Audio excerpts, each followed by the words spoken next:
my honor to introduce you this afternoon to my new friend, Sherry Beall.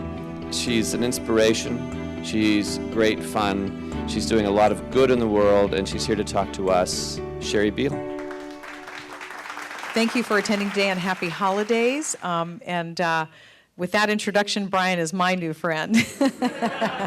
Thank you very much. I think this is incredible. I came last year to the Eco Gift. How many people here were here last year? Hey, that's great, because there are a lot of new people.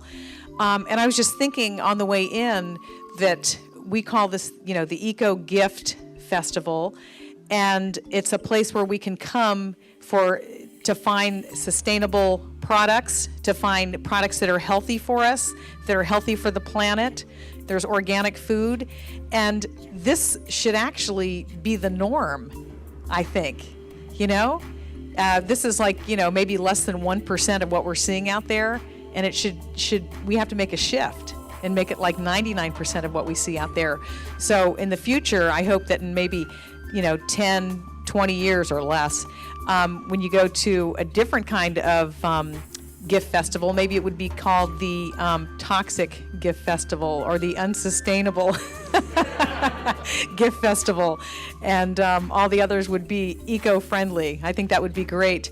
Just learned a new statistic on Friday during my radio show. It's on from 2 to 3 on 90.7 FM in Los Angeles. The population of the United States, we are about 4% or so of the world's population, and we use about, who knows, what percentage of the world's resources?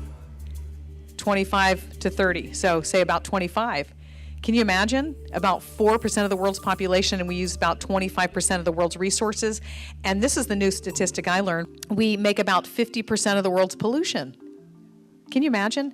Well, the good thing about that is collective we, here in the U.S. can make a huge difference. I got a phone call yesterday from my younger sister, who has 5 beautiful children, and she said, "You know what, Sherry? I've got some good news for you. We started to recycle because the kids wanted to do it, and so we took all this time to set things up." And she wasn't going to hear it from her sister, and I bet there's other people out there that have tried to offer sustainable things or talking to others, and they're like, I don't want to hear it. But when they hear it from the little guys, and I'll tell you, that's really been my motivation to do what I do as founder of At Home Naturally and doing my radio show for, over 6 years now.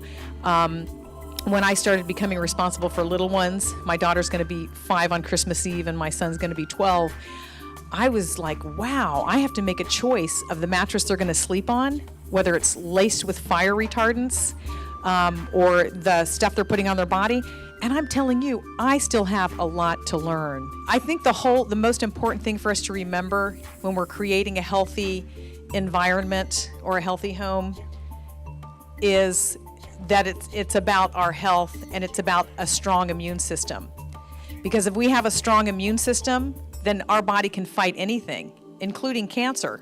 Organic cotton, we get a lot of it from India and other countries, Turkey, etc. But in India, what's happening is the farmers for organic cotton are feeling that they have to use pesticides. They sort of went through this era where it's like, oh, you have to use pesticides or the bugs are going to eat all your plants.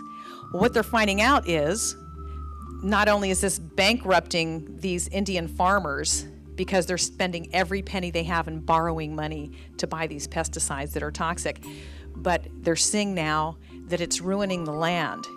Every year when they use the pesticides, the earth becomes less rich. Sometimes, we don't realize, but it's like a ripple in a pond, and you're also supporting healthy work environment when you're choosing organic. And just remember, our demand creates the supply.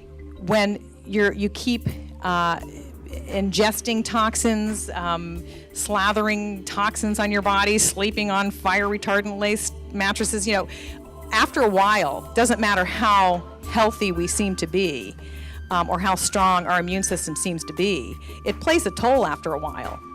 And what happens is your body takes so much, you think you're handling it, And all of a sudden, it's like you have some kind of immune issue or some kind of sickness, and you're going, whoa, I thought I was like really healthy. But it builds up. But one of the first things that you learn that's free, doesn't cost anything, so important, is take your shoes off when you come into the house or before you come into the house. Unhealthy paints, we've heard about that, paints that are outgassing with a lot of VOCs. It's bad for the air. It's bad for, for you to be inhaling that. And it doesn't just last while you have that smell, that new smell. It lasts for years. I would smell fresh paint and go, wow, hey, something smells new, or you get new carpet and you're like, hey, that's a new smell. Well, now it doesn't take you long at all. If you use, for example, laundry detergent, like I'll just say Tide, okay? Anything that has heavy added perfume to it, it's always a problem. But years ago when I was younger, that smelled good. That meant clean.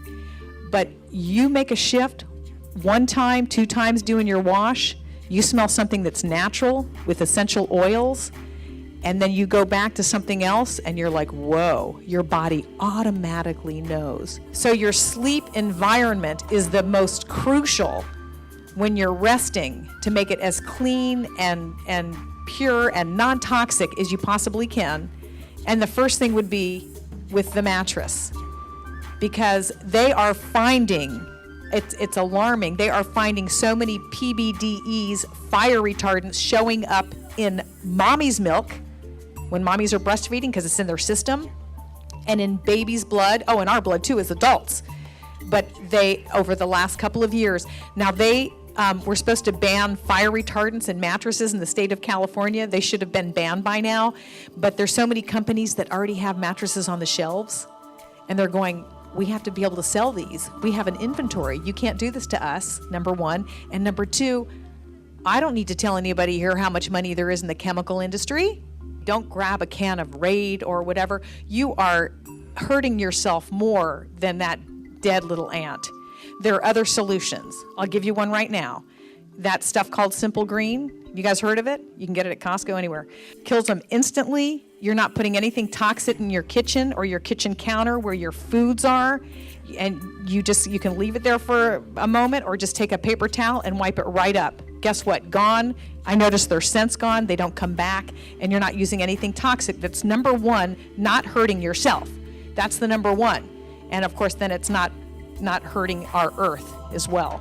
Anything that says ionic or it creates ozone in the atmosphere. It's okay to create ozone in the stratosphere, but not where we are in the atmosphere. It's bad for your lungs. The first radio show I did was 1 hour on the topic of fluoride. I did some investigative research. I called, it was up around like Topanga or Westlake. I can't remember what board it was.